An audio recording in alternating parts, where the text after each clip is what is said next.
everyone thinks they know the story of the fourth wife of Henry VIII. She was the German princess whom he married for diplomatic reasons, but when the 48-year-old widower first set eyes on his 24-year-old bride-to-be, he was repulsed. With great reluctance, Henry went through with the wedding, saying darkly, "I am not well handled," but after 6 months he'd managed to get an annulment and the unconsummated marriage was no more.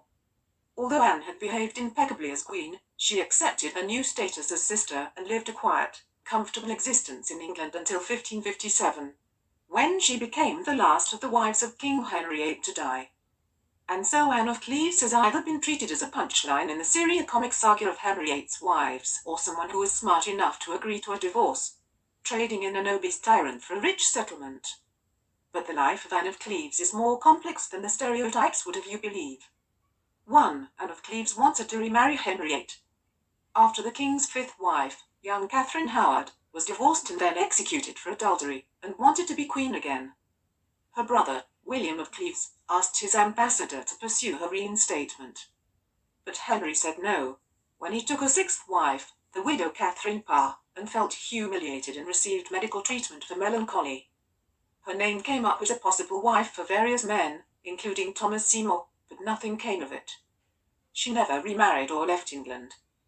2. Anne's father was a Renaissance thinker. The assumption is that Anne grew up in a backward German duchy, too awkward and ignorant to impress a monarch who'd once moved a kingdom for the sophisticated charms of Anne Boleyn. But her father, Duke John, was a patron of Erasmus, the Dutch Renaissance scholar. The Cleves court was liberal and fair, with low taxes for its citizens. And the Duke made great efforts to steer a calm course through the religious uproar engulfing Germany in the 1520s and 1530s, earning the name John the Peaceful. He died in 1538, so his must have been the greatest influence on Anne, rather than her more bellicose brother, William. In Germany, high-born ladies were not expected to sing or play musical instruments, but Anne would have been exposed to the moderate, thoughtful political ideals espoused by William the Peaceful. 3. Anne was born a Catholic and died a Catholic. Her mother, Princess Maria of Jülichburg, had traditional religious values and brought up her daughters as Catholics, no matter what Martin Luther said. Their brother, Duke William, was an avowed Protestant, and the family seems to have moved in that direction when he succeeded to his father's title. Anne was accommodating when it came to religion. She did not hesitate to follow the lead of her husband Henry VIII, who was head of the Church of England. But in 1553, when her stepdaughter Mary took the throne, she asked that Anne become a Catholic. Anne agreed. When she was dying, she requested that she have the suffrages of the Holy Church according to the Catholic faith. 4. Her brother had a marriage that wasn't consummated either. Duke William was not as interested in peace as his father. What he wanted more than anything else was to add Guelders to Cleves, but the Holy Roman Emperor Charles V had other ideas. William took the bold step of a French marriage so that France would support him should it come to war. His bride was Jeanne d'Albret, the daughter of Marguerite of Angoulême and niece of King Francis. The high-spirited Jeanne was only 12 and did not want to marry William. She was whipped by her family and physically carried to the altar by the Constable of France.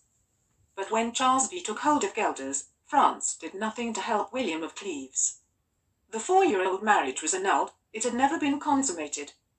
Her next husband was Antoine de Bourbon, whom she loved. Their son would one day become Henry IV, King of France. 5. Hans Holbein painted her accurately.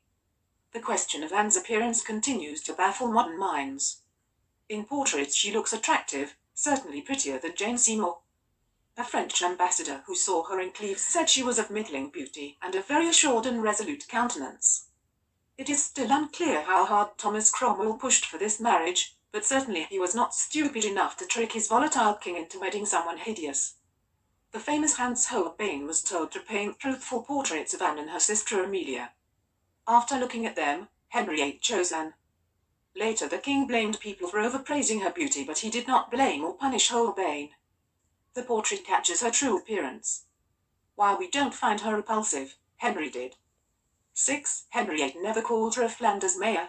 The English king's attitude toward his fourth wife was very unusual for a 16th-century monarch. Royal marriages sealed diplomatic alliances, and queens were expected to be pious and gracious, not sexy. Henry wanted more than anything to send Anne home and not marry her, which would have devastated the young woman. He was only prevented from such cruelty by the need for this foreign alliance. But while he fumed to his counsellors and friends, he did not publicly ridicule her appearance. The report that Henry VIII cried loudly that she was a Flanders mayor is not based on contemporary documents. 7. Anne of Cleves is the only one of Henry's wives to be buried in Westminster Abbey. Henry himself is buried at Windsor with favourite wife Jane Seymour, but Anne is interred in the same structure as Edward the Confessor and most of the Plantagenet, Tudor and Stuart rulers. In her will she remembered all of her servants, and bequeathed her best jewels to the stepdaughters she loved, Mary and Elizabeth.